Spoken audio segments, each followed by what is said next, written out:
Hi Cancer, this is Jov. Welcome po sa ating channel. Gamitin ang reading na ito bilang gabay lamang. Kung naka-resonate kayo, comment down.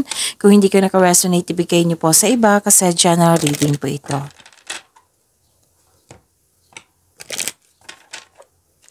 This is for you, Cancer.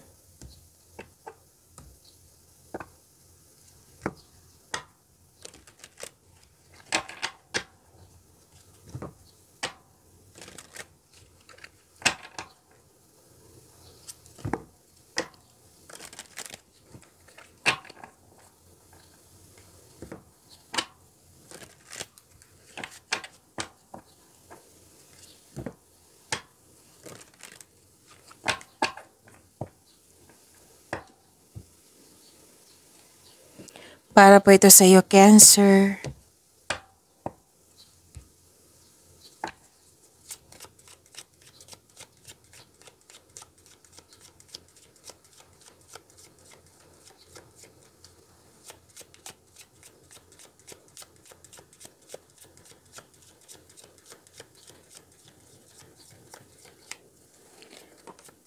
Maraming salamat po sa inyong patuloy na suporta at maraming salamat din po sa mga hindi nag-skip ng ads. Sa mga hindi pa nag-subscribe, subscribe na po kayo at click bell notification para malaman nyo na may bago tayong video.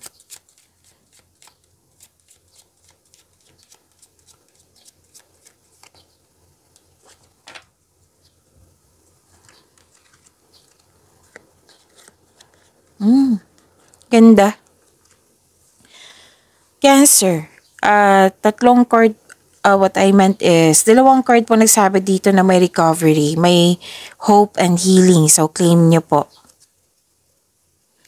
Nakatanggap kayo ng blessings. Yes, claim nyo po. At nakikita ko rin dito na may matatanggap kayong ideas na marami kayong ideas. Ideas is a blessing also. Nabibigyan mo siya ng agarang action or reaction.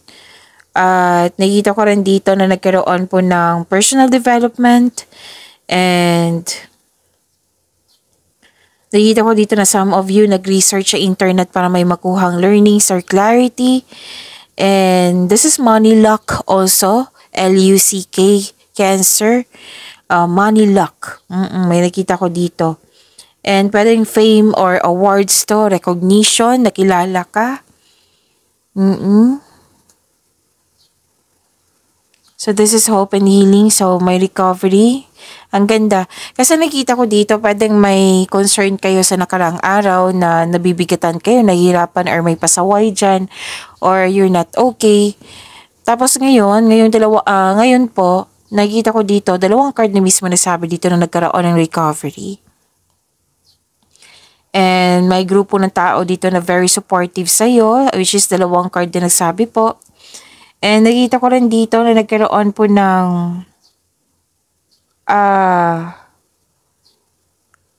some of you nag-spend time sa nature, nag-grounding, nag-meditate, nagkaroon ng time. Pwedeng nag-relax kayo ngayon. Okay?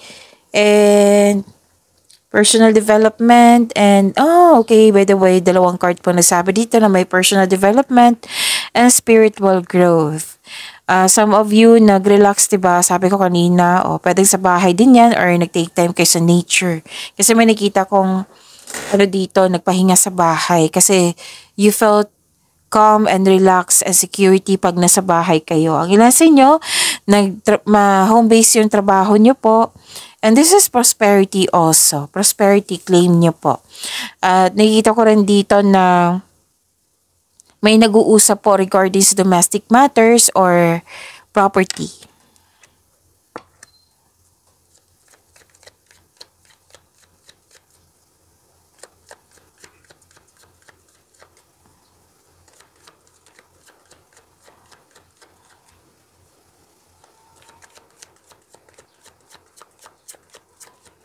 Energy po ni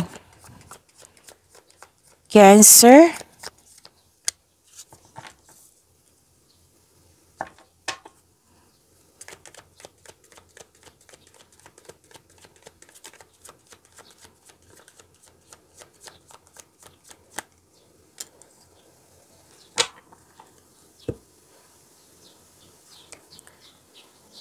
Kung may napansin kayo na repeating message, like for example, nanood kayo sa isang video at dito rin sa video reading nyo na may napansin kayo na repeating message, yan po yung pinupush ng course nyo.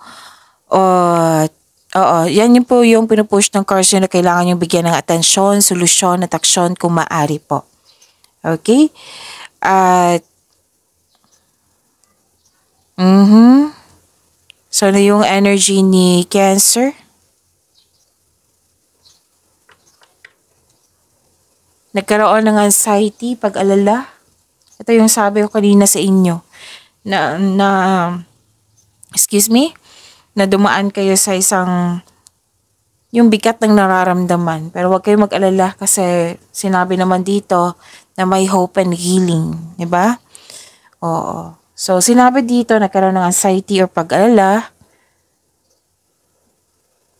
di makatulog, balisa, natatakot, naghinala, or dumadalas yung pagkakaroon ng masamang panaginip. Okay? So, this card tells you na itong nararamdaman mo is stress o pagod. Kahit may sinasabi kayo na hindi kayo pagod, pero deep inside, nararamdaman mo yan na pagod kayo, stress kayo. So, ang stress ay isang normal na bahagi ng buhay. Ngunit kailangan mo itong okay, again, ang stress ay isang normal na bahagi ng ating buhay. Ngunit kailangan mo itong labanan sa pamagitan ng pag-unawa, pagtangkap sa isang sitwasyon. Kasi kung nangyari na ito na hindi mo siya lubusang tanggap, masa-stress ka, mabibigatan ka niyan. So you have to accept the fact na nangyari na ito. Kung kayang bigyan ng solusyon, then do it. Okay? Hindi ibig sabihin na may nangyari na stress, kailangan mong yung tumigil. Kumbaga. So, tumigil kayo pag pagod kayo. Siyempre, kailangan ng pahinga. Para sa pagbalik nyo, re-energize na kayo. Maayos mo na yung mga concern mo. Pero yung sabi talaga ng card dito, kailangan ng pag-unawa, pagtanggap. Pag-release. Kasi magkikreate kayo ng blockages niyan eh. Kailangan nyo talaga. Kasi kung magkakaroon tayo ng blockages, we can attract blessings. Kung magkakaroon tayo ng positive energy flow, it doesn't mean na walang darating. May dumating. Pero kailangan mo yung ma-process yung bigat ng nararamdaman. Yung sabi dito na healing, which is mangyayari din po. Okay? So, ang assignment nyo ngayon, pag-unawa, pagtanggap. Kung pagod kayo, stress kayo, huminto, magpahinga. Sabi na yan ng card ha. Kung kailangan nyo ng kausap, then do it. Kausapin nyo po yung mga genuine na tao. Siyempre, siyempre yung mga wiser, yung mga marami ng experience sa buhay, yung makakatulong sa'yo. Kung may trust issue ka sa ibang tao, then gawa ka ng journal or diary. Isulat mo lahat yung mga nasa isip mo upang sa gayoy malis ito sa iyong isipan at mapunta sa isang pahina. Masusuri mo rin kung ano yung bunot dulo kung bakit ka nagkaganyan. Masusuri mo rin dyan na yung solusyon. Magkakaroon ka ng ideas dyan. Ito pala yung dapat gawin ko. Hindi ko pala deserve na maapektuhan. May mga realization eh. So, kung hindi kayo pagod, let's say na, hindi ako pagod, Miss Jav. Make change. Kung pagod kayo, pahinga. Tapos pagbalik nyo, make change. Pero huwag kayong mag-alala kasi ang sabi ng card niyo po dito na this is pansamantala lamang at lilipas din po ito. Maaring nagkaroon ng conflict sa sitwasyon, sa isang bagay, or sa connection sa isang tao. Kung sa connection to sa isang tao, communication is the key. Magawa kayo ng schedule na kailangan yung pag-uusap ng mahinahon. Okay? Kailangan ng pahinga para makapagbalik nyo, makapag-focus na kayo. So, stop overthinking kasi overthinking can drain your energy. So, help yourself. Magagawa mo to. Natuwa nga ako sa nakita dito kasi may recovery. May healing. So, lahat ng signs gusto niyan, hope and healing. So, claim natin yan. Okay? Gusto ko rin yan kahit hindi ako cancer. Oo, gusto ko ng healing. kailangan ko yung healing po. Okay.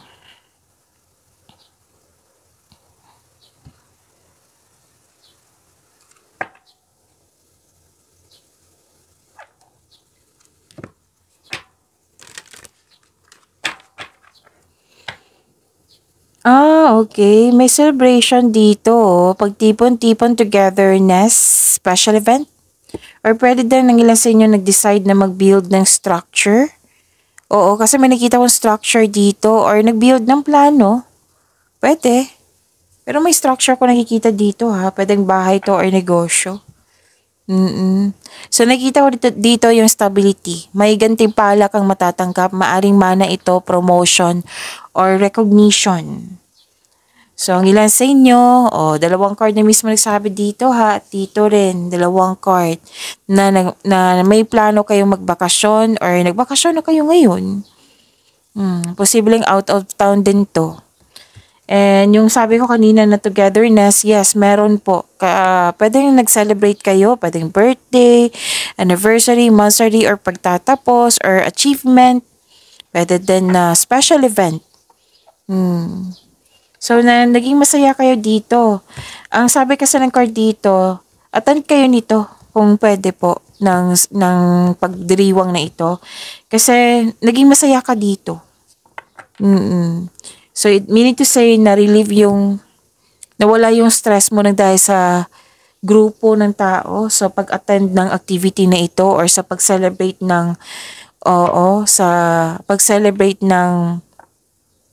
kung ano man tong party na ito. Oo. Basta togetherness, yung nakikita ko po dito. Ang ilan sa inyo, sa mga marelasyon, nagplano ng mag-isang bubong. Oo, mag-live-in or mag-isang bubong or magpakasal. At, okay. May nakumpleto din kayo dito eh. Pwede din na kumpleto na yung kontrata, yung proyekto. Yan yung nakikita ko po.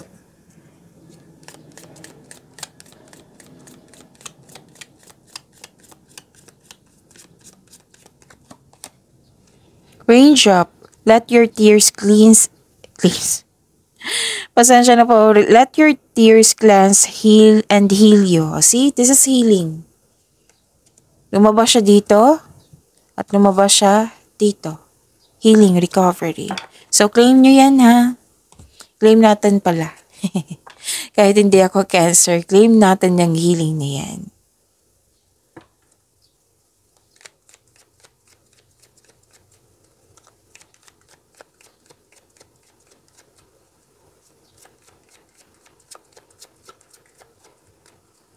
Career and money po ni Cancer.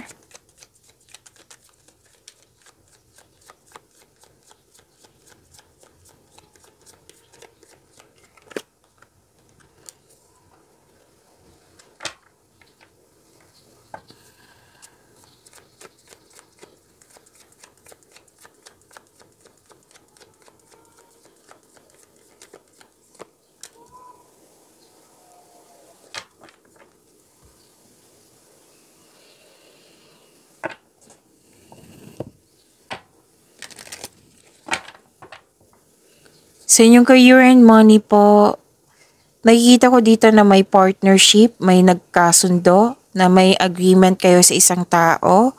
Pwedeng promises din to, nagkaroon ng balanse. May parating na job opportunity or business partnership, kasosyo. Grab mo na itong opportunity na ito dahil may nakita kong financial growth.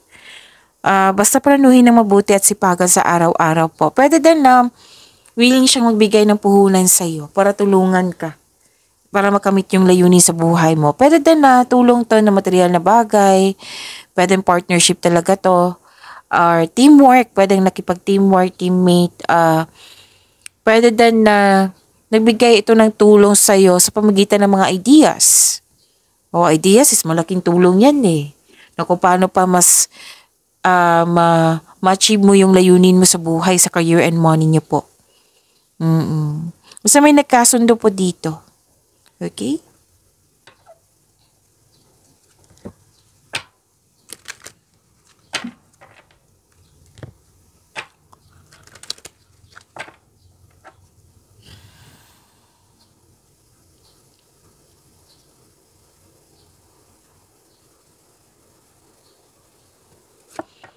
Okay, may biglaang pagbabagod po dito. Huwag kayong mag-alala sa biglaang pagbabago na ito kasi what I meant is, this is about your growth and expansion. Kaya huwag kayong mag-alala na sa pagbabago na ito. Kumbaga, go with the flow na lang po. I-adapt nyo yung mga pagbabago. Basta, makasuporta to sa inyong growth and expansion. So, it might be na hindi nyo in-expect kasi biglaan eh. Always expect the unexpected, sabi po ng card. So, may biglaang pagbabago po sa career and money nyo. A sudden change na hindi kayo takot mag-let go. And may sekreto din na parating which may be shocking. Kung gusto nyo malaman kung ano po yung sekreto na ito, then ask your intuition para malaman nyo po. Okay?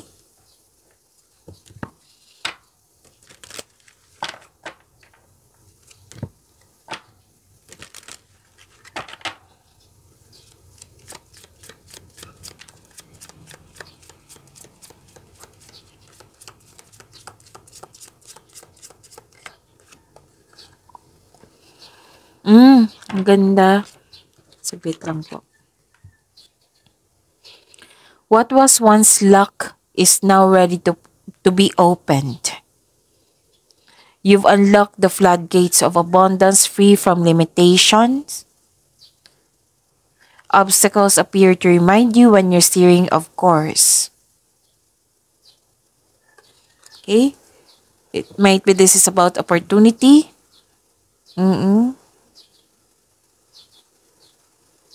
This is abundance also. Claim niyo po yung abundance na ito.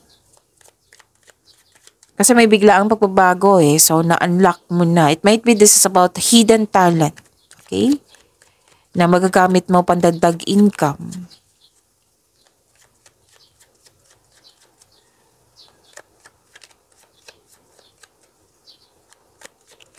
Love life, self-love, partnership, and romance ni Cancer.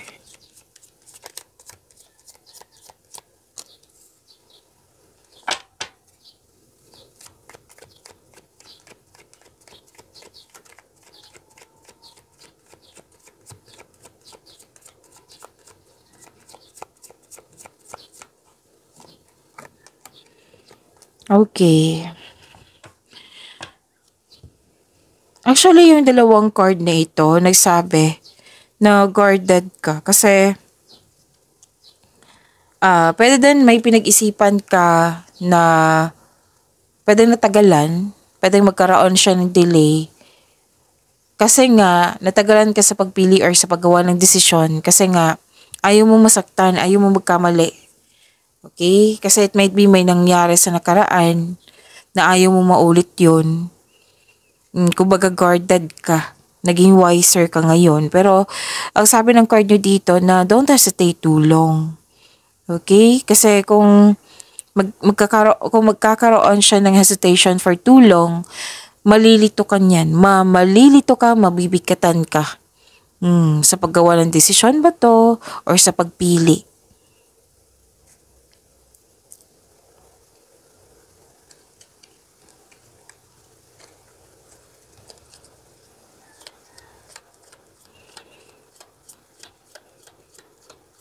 Sa mga single, ayaw nyo pa ng commitment.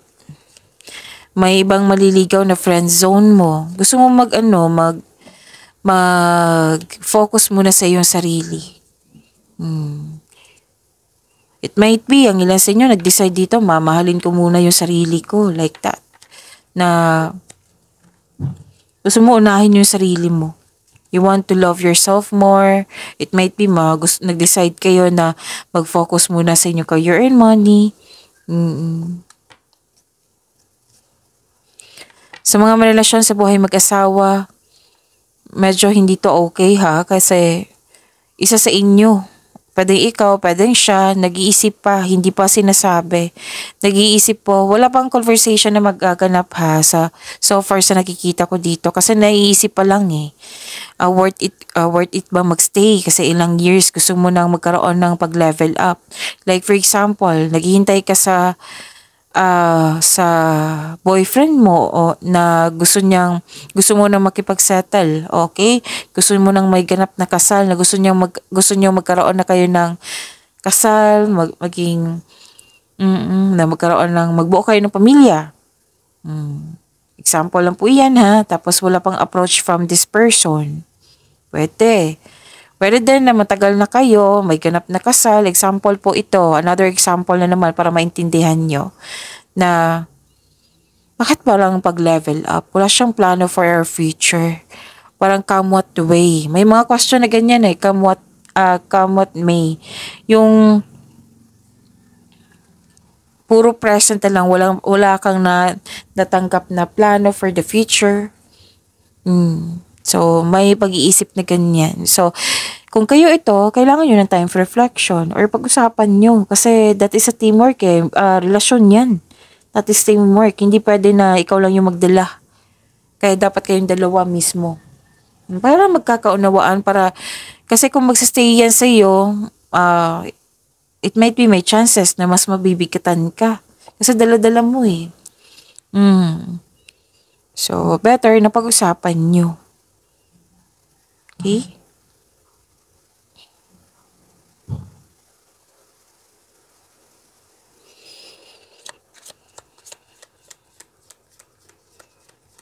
Dalawang card talaga nagsabi dito na nahihirapan ka sa paggawa ng desisyon.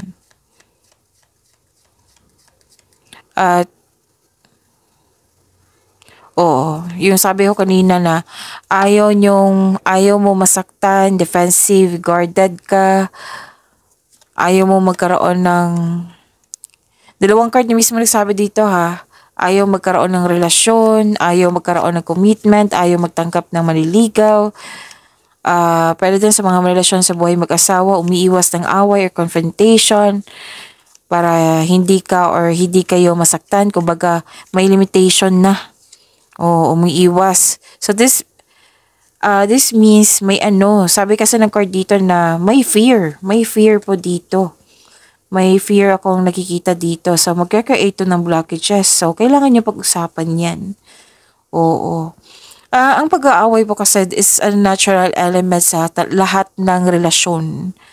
Kung may pag-uusap na may pagmamahal, magiging maayos din yan, magtiwala po. It might be, hinihintay ka lang na mag-open up ka sa kanya. Might be, pag-uugali ng partner mo na kailangan ikaw mag-lead. Ikaw yung mag-first step. Pwede. Okay, so, ano pa? Yun nga. I think yun na. Ay, gusto pa ako sabihin eh, pero hindi ko masabi. So, kuha muna tayo ng message. Balance. Love is not always about agreeing just for the sake of it. Sige? Hindi ibig sabihin na umiiwas ka kasi may fear ka, diba? Ayaw mo ng away. Normal talaga yan na hindi may okay sa'yo, sa kanya hindi okay. Meron talagang ganyan na ang gagawin nyo, adjustment. Ang importante dyan, magkakasundo. Kasi pwedeng ikaw or siya, magkakaroon ng adjustment kayo na para magkasundo ka nga kayo, para may makikita mo yung effort. Kasi through that, na pag-uusap, may matutunan kayo. Na ma-refer mo yung mga concern mo, maayos yung dalawa. Hindi pwedeng ikaw lang ang mag-aayos. Siya din, kayong dalawa. Okay? So, hindi ibig sabihin na okay siya, hindi okay sa'yo. hindi na kayo okay, 'di ba? Meron talagang hindi magkakasundo sa isang bagay. Pag-usapan, okay? Love is not always about agreeing just for the sake of it. A great relationship is one that both supports and challenges. See? Magtutulungan kayo kasi normal talaga yan. May hindi pagkakasundo. Adjustment ay kailangan yan eh. At may matutunan kayo sa isa't isa. At the end of the day, mas mananaig yung pagmamahalan nyo. Okay? Pag-imanin nyo po yung blessings na binigay sa inyo, Cancer. See you tomorrow. Maraming salamat po.